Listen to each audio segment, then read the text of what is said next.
Irmãos, graça e paz a todos, estamos aqui para mais um vídeo dessa maravilhosa série que iniciamos, Respondendo Escritos, e dessa feita nós iremos responder a mais uma pergunta maravilhosa de um amado e querido irmão, e ele gostaria de saber se Romanos 9, o famoso texto de Romanos 9, ensina a dupla predestinação tão ensinada e falada pelos nossos amados e queridos irmãos calvinistas. E já respondendo aqui e dando pontapé inicial a esse vídeo, não. Romanos 9 não ensina a dupla predestinação.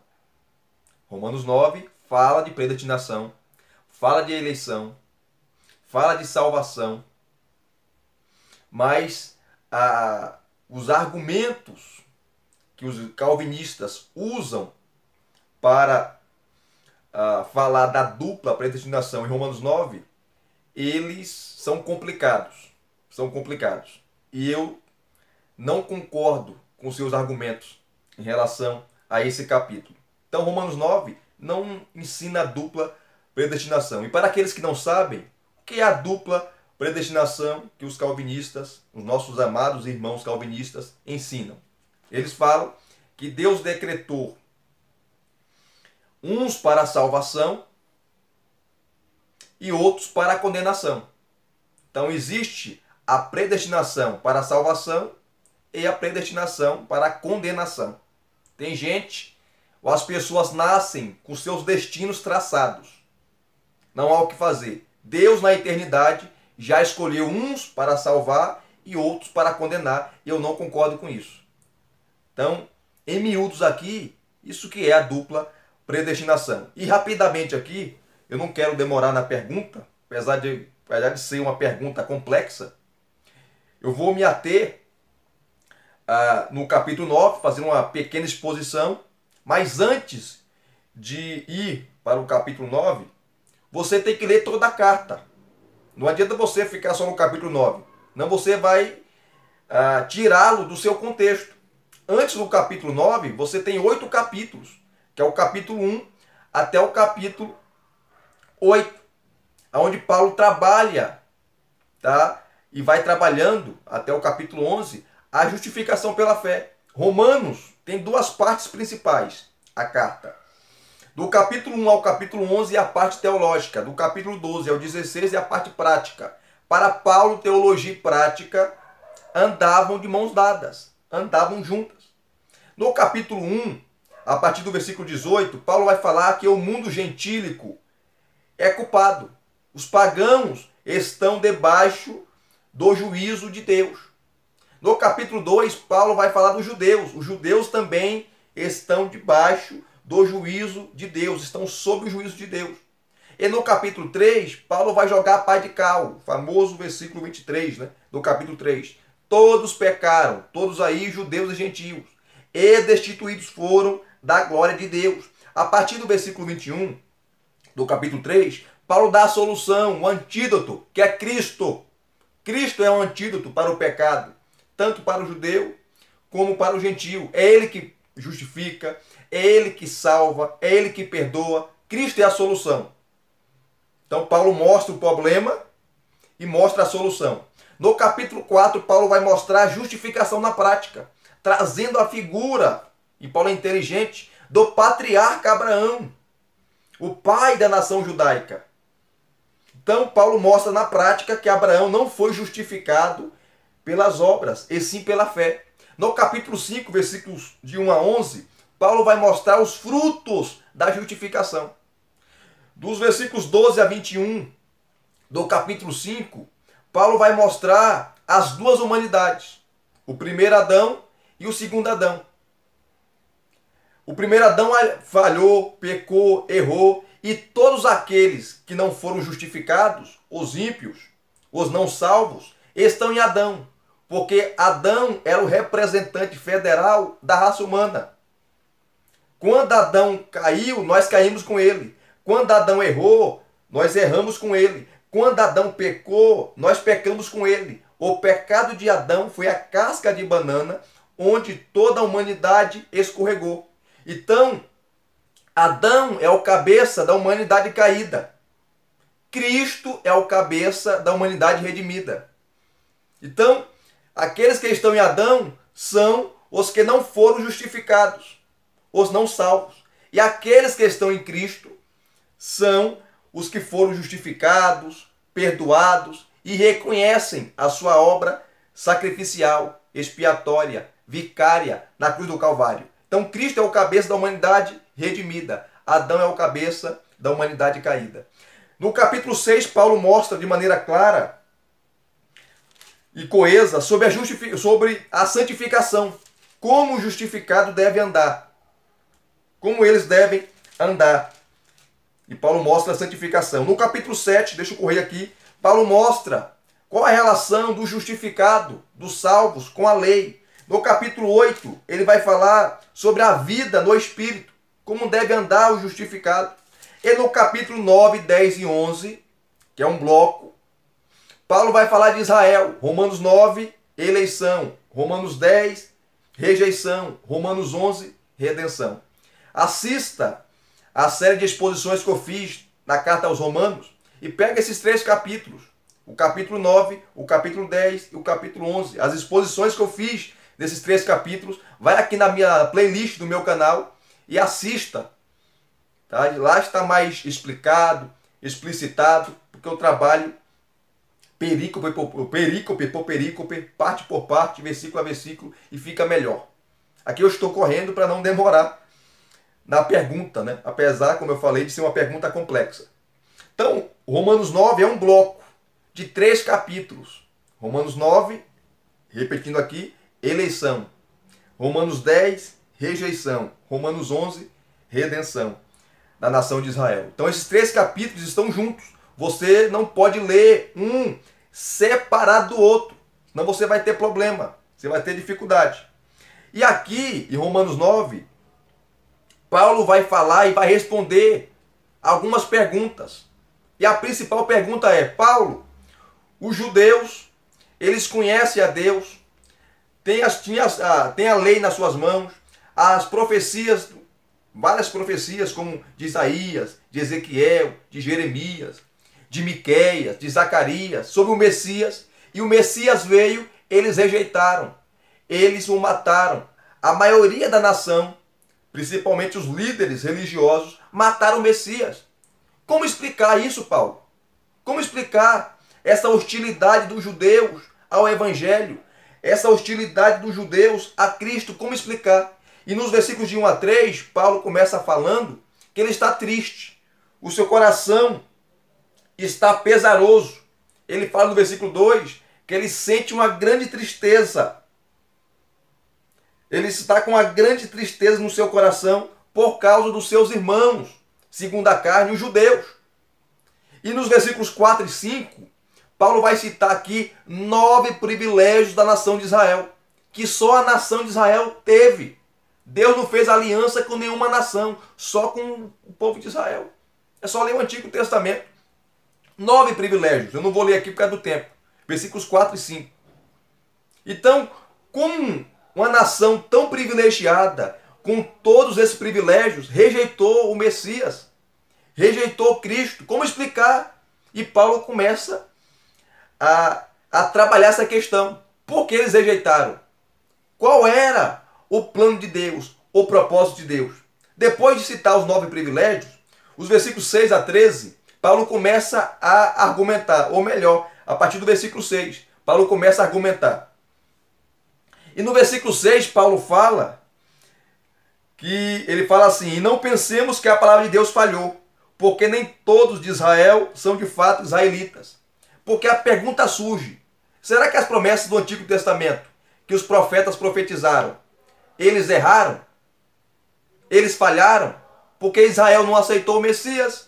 Israel rejeitou o Messias, matou o Messias, então a promessa, ou as promessas falharam? Paulo fala não, não falhou, porque nem todos que são de Israel são israelitas. O que ele quer dizer com isso? Nem todos os descendentes físicos de Abraão são descendentes espirituais, ou são os seus descendentes espirituais. A descendência física não implica descendência espiritual.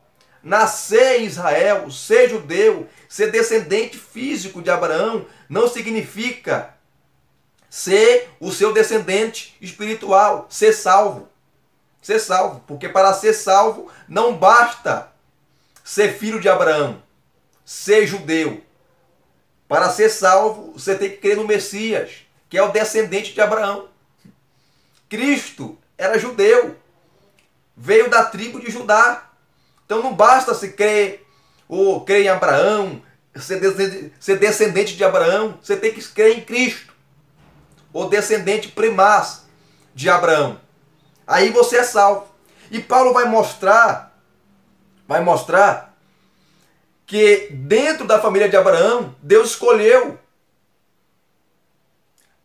Isaac e Jacó para o propósito.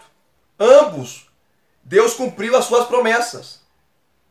E vamos entender aqui rapidamente. No versículo 7, Paulo fala assim, nem por serem descendentes de Abraão, são todos filhos. Que filhos? Filhos na fé. Uma coisa é ser descendente físico. Outra coisa é ser descendente espiritual. Uma coisa é ser filho da carne. Descendência física, reiterando aqui. Outra coisa é ser filhos espirituais. É isso que Paulo está falando aqui. Então, a promessa se cumpre nos descendentes espirituais de Abraão. Aqueles que seguiram o caminho de Abraão. Aqueles que andam nas pisadas de fé que Abraão andou. É nesses que a promessa se cumpre. E aqui, Paulo vai citar dois exemplos. Dos versículos 7 a 9, Deus escolhe Isaac e não Ismael. E nos versículos 10 a 13, Deus escolhe Jacó e não Esaú. Mas escolhe para quê? Jacó não representa os eleitos e Esaú os réprobos, os não eleitos, como ensinam os nossos amados irmãos calvinistas. Eu não sei se é todos que ensinam assim, mas os que eu conheço ensinam. Assim também como Isaac e Ismael. Isaac representa os eleitos e Ismael os não eleitos. Não é isso que o texto está falando, gente. Se você fala isso, ensina isso, você está forçando o texto. Aqui a escolha é para o serviço. Deus falou para Agar, a mãe de Ismael, que faria o menino uma grande nação. Mas não foi ele que Deus escolheu para cumprir as promessas. Não foi ele. Foi Isaac. Então, dos dois filhos de Abraão, Deus escolheu Isaac e não Ismael para cumprir as promessas. Depois Paulo afunila. Paulo vai afunilando, vai apertando, vai encurralando, mostrando dos versículos 10 a 13 que Deus escolheu Jacó e não Esaú. E aqui tem um detalhe. Eram filhos do mesmo pai, da mesma mãe e eram gêmeos. Então não tinha nenhuma diferença. E Deus escolheu Jacó para quê?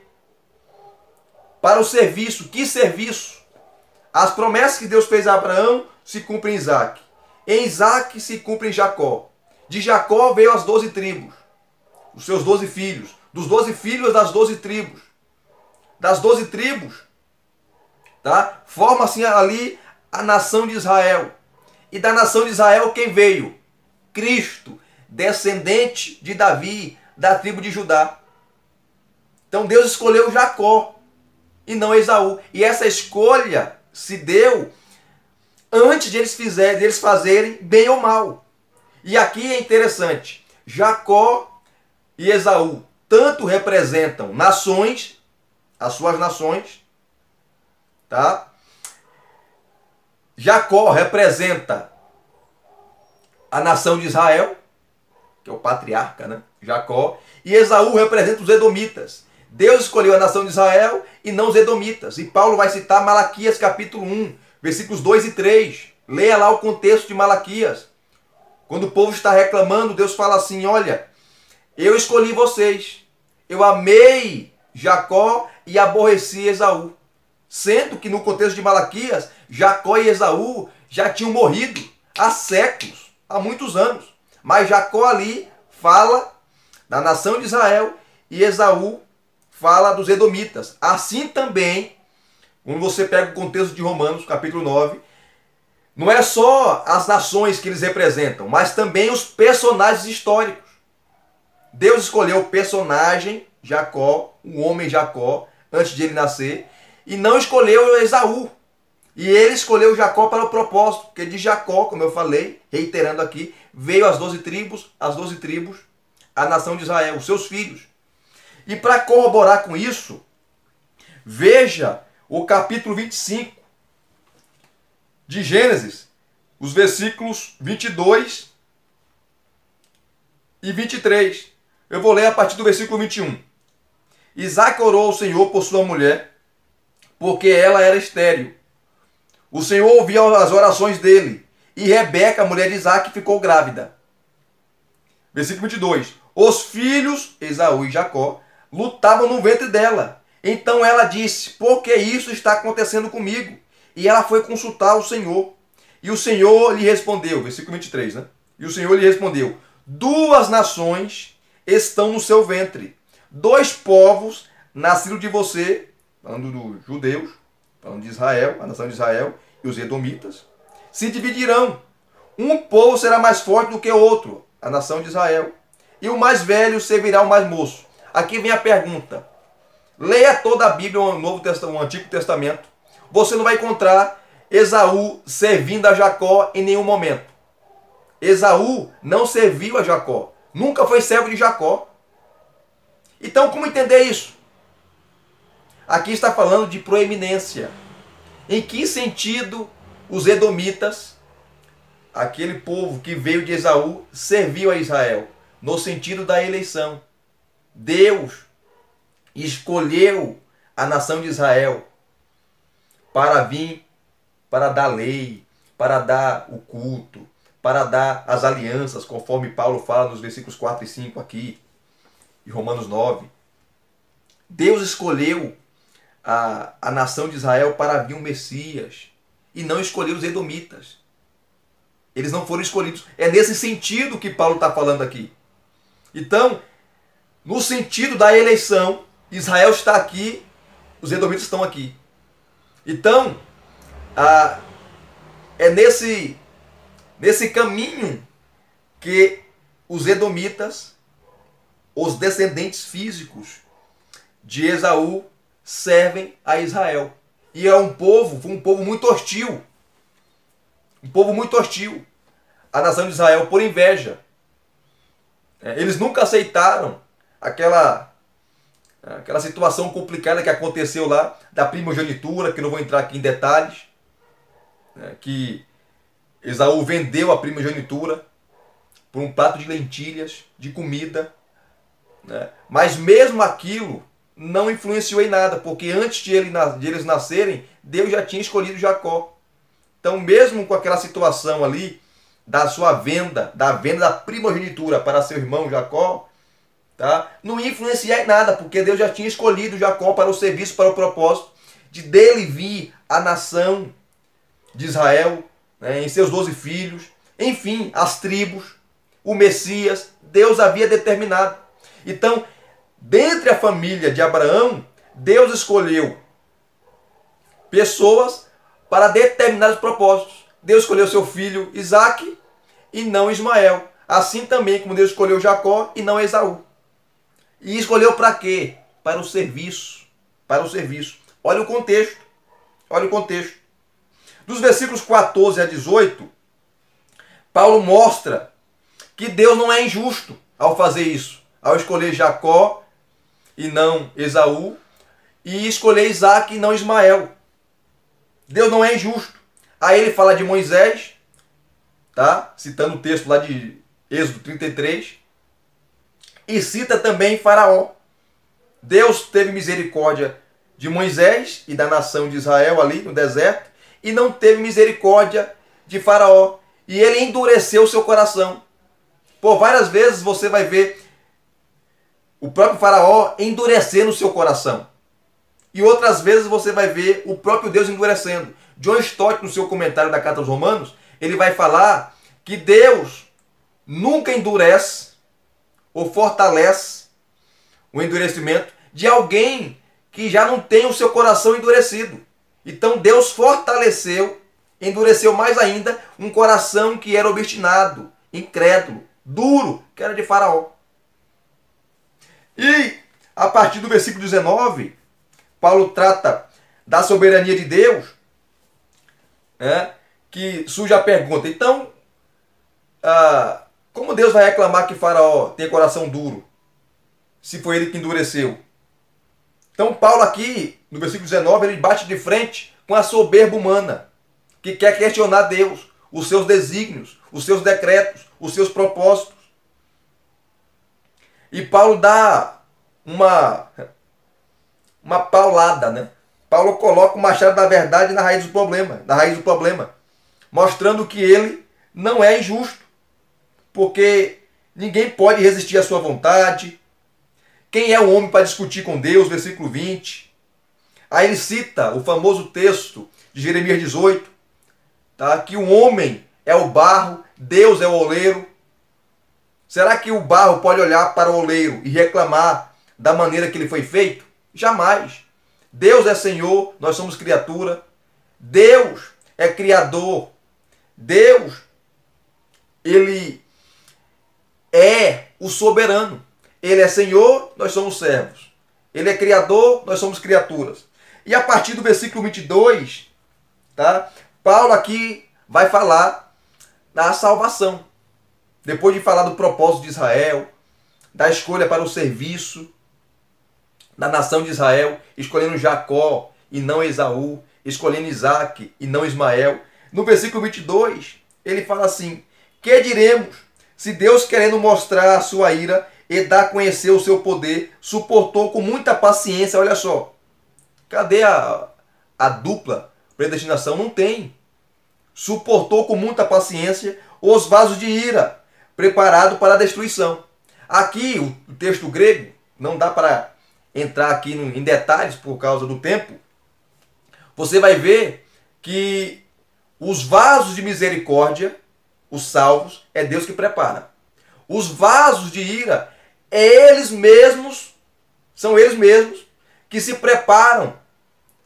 E eles se preparam como? Não aceitando o evangelho, sempre indo contra o evangelho, sempre endurecendo o seu coração. E John Stott fala, comentando esse versículo, que se alguém se salva, a glória de Deus. Se alguém se perde, a responsabilidade da pessoa. Olha só. Então Deus suportou com muita paciência os vasos de ira, aqueles que resistem ao evangelho, assim como, não só o evangelho, mas a Deus, assim como o Faraó. Assim como o Faraó.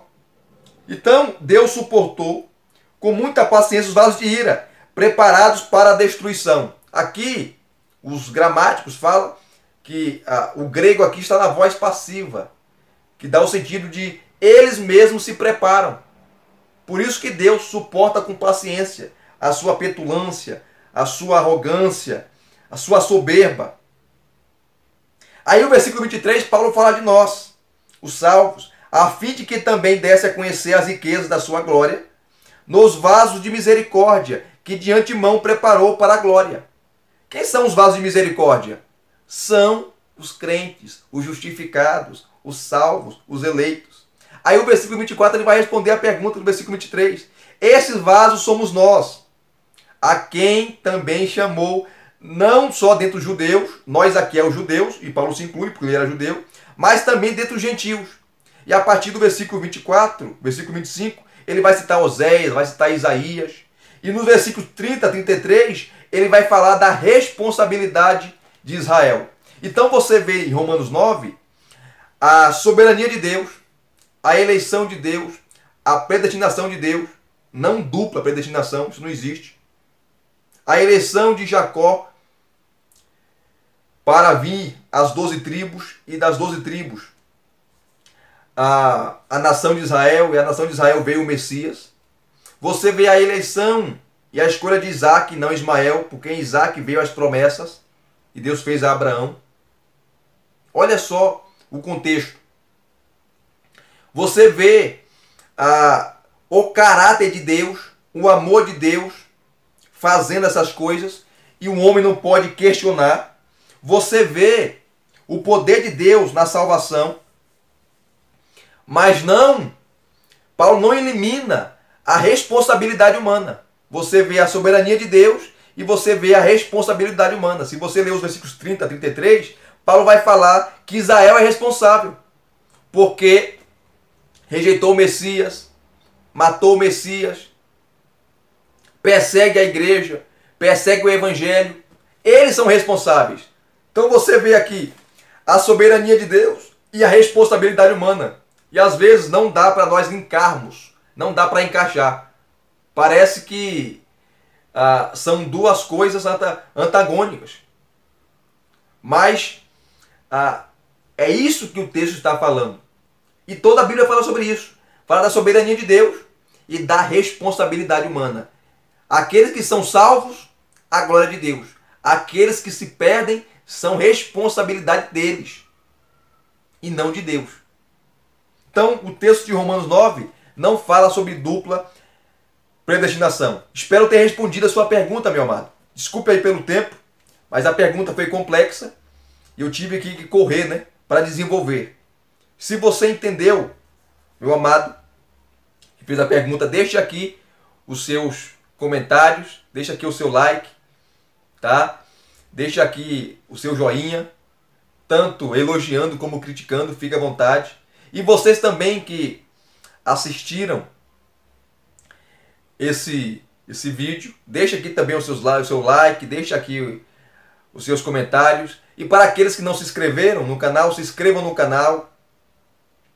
Deixe aqui o seu joinha, tá? E se inscrevendo, acione o sininho para receberem todas as notificações, tá certo? Graça e paz mais uma vez. Muito obrigado a todos. Até os próximos vídeos, querendo Deus.